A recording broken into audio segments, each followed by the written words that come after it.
I hope you all are good and fine.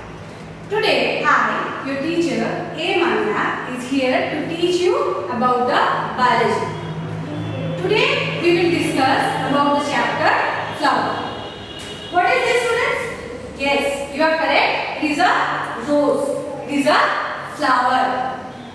Our chapter is on the basis of not only on the basis of the flower, but it is also the different parts of the flower. Let's start. So, children, this is the whole structure of a flower. Now, can you tell me that what are the parts that you can see in a single flower? Let's start to discuss about the flower. First, if we see from the downward to upward, here first part of the flower we can see that is the bracts. What is that? It is only a leaf-like structure on whose axil the flower starts to arise. So this is the bract. You can see easily that this is its leaf-like structure, and in the axil of the bract the flower starts to arise. Next, move to the second part of the flower.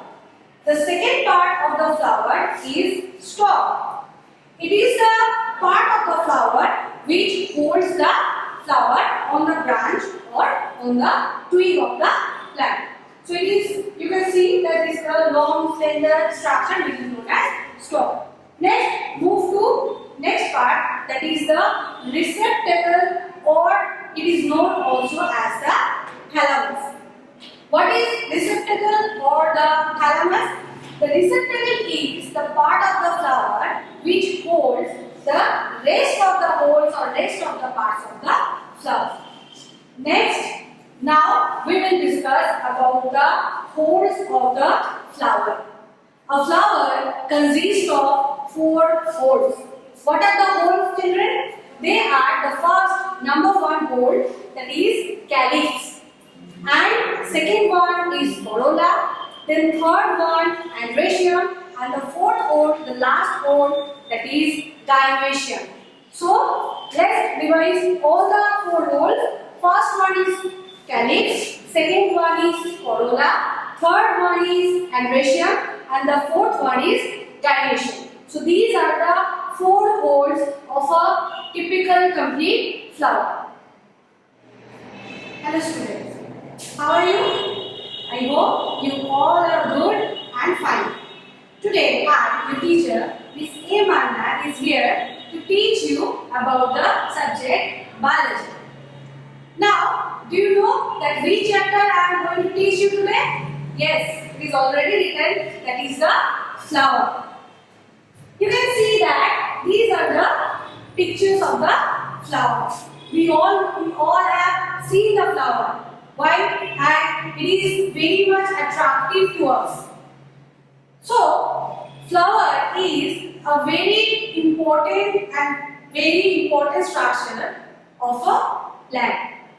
Why it is so much important in case of plant? Because it is the reproductive part of the plant. If there is no flower, then most of the plant will be not able to reproduce, will be not able to increase their number in further.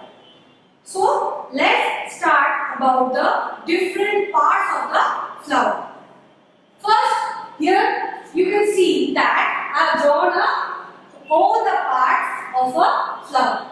Now let's start that how we will understand about the each part of the flower. First, we will start from this structure. What is written? It is the bract. Now, what is bract?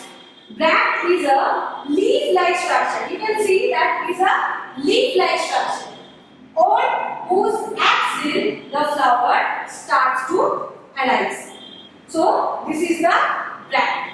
Next part, after bract comes, that is the stalk of the flower. What is stalk?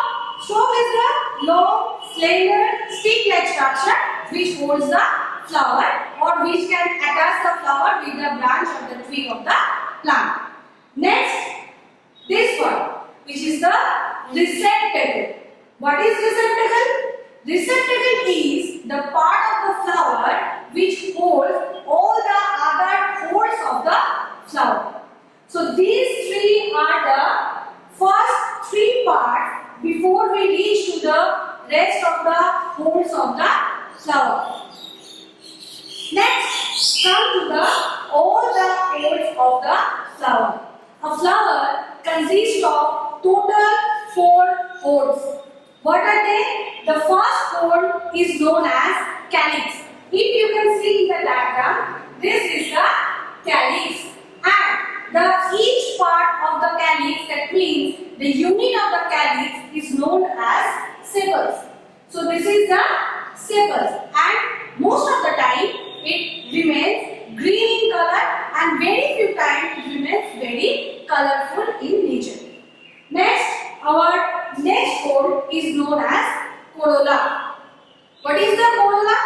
Corolla is the second hole, that means this part. This is the corolla, and each part of the corolla is known as the petal. So we can say that petal is the unit of the second hole of the flower, that is corolla. Next, come to the third hole, that is androecium. Androecium is this. This is the androecium, and each part of the androecium is known as stamen. So stamen is the unit of the third hole of the flower, that is androecium. Next, move to the last hole of the flower, that is gynoecium. What is this? It is this structure known as the pistil. So pistil is the unit of the gynoecium. So now start to discuss about the holes of the flower. So already we have learned that the first hole from outward to inward of a flower is known as calyx. On the basis of their joining of the sepals, calyx can be divided into two types.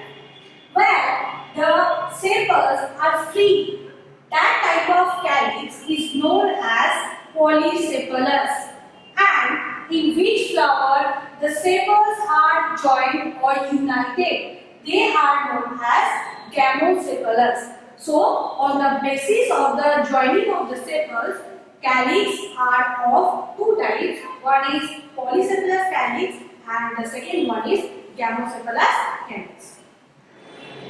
The second part or the second hole of a flower is known as corolla, and the unit of the corolla is known as petals. On the basis of the joining of the petals, again corolla can be of two types. One is gamopetalous and the second one is polypetalous. Now, what are the gamopetalous? What type of it is? Gamopetalous means, gamo means jointed. So, when the petals are united, that is known as gamopetalous. But when the petals are free from each other, they are not united with each other, that is known as polypetalous. Actually, we all have seen the different petals of a flower or different petals of different types of flower. There we can see that the flower or the petals is very large in size. In some cases we have seen the small petals, but mostly they attract the insect or other pollinating agent due to their colorfulness. The third hole of the flower is known as androecium. Now let's see what are the parts or the unit of the androecium. Here you can see that these four are the parts of the androecium, and each part of the androecium is known as stamen. So we can say that stamen is the unit of androecium. Now let's see what are the parts of the stamen. Stamen consists of two parts. One is anther and the second one is filament. So filament is the long, slender, stalk-like structure, and anther is which is attached just above the filament, and it consists of many pollen grains inside it. Now what are the pollen grains today? Pollen grains are the reproductive unit of the flower. Actually, it is the male reproductive unit of the flower, or we can say it is the male gamete of the flower. On the basis of the arrangement of the unit of the androecium, that is the stamen, we can divide the type of androecium into three types.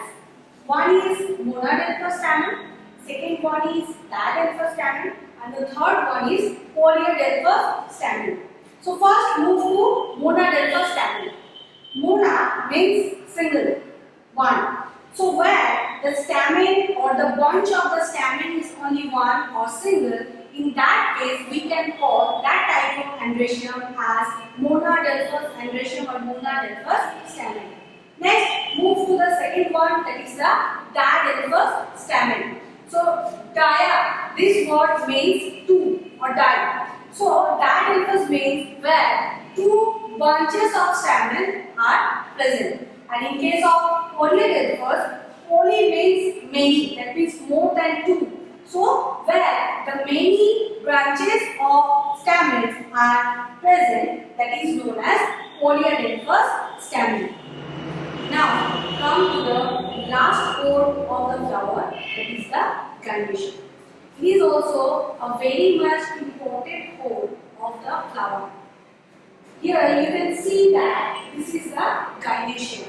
The whole portion is known as gynoecium, and the unit of the gynoecium is known as pistil. So this is the structure of the pistil. Now a single pistil is consists of three different parts. What are they? The first head strap-like structure is known as stigma. After this stigma, there is a long slender stalk-like structure which is known as style.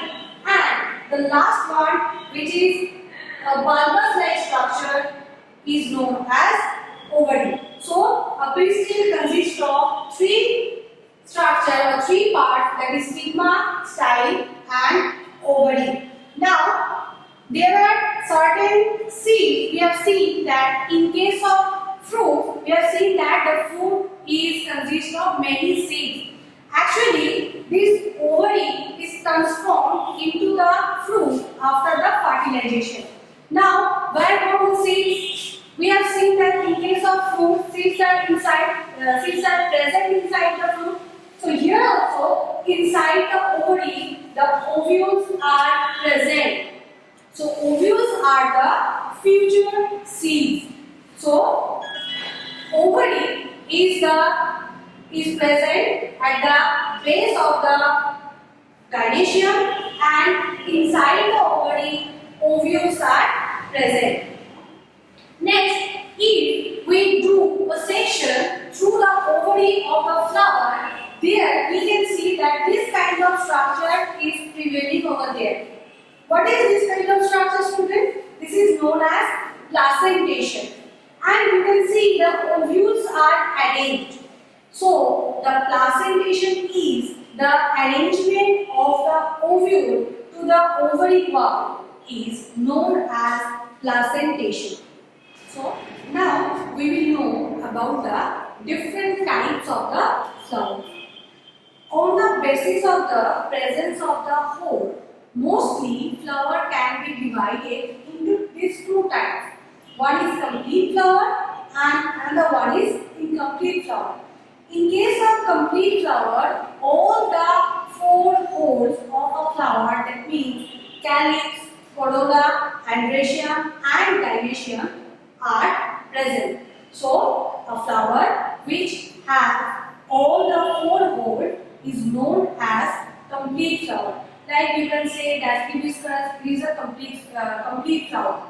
Next, incomplete flower. What is that? Incomplete. That means any one of the four whorls is absent in this type of flower. That is known as incomplete flower. Next, beside this complete and incomplete flower, there are certain types of flower. First come to bisexual.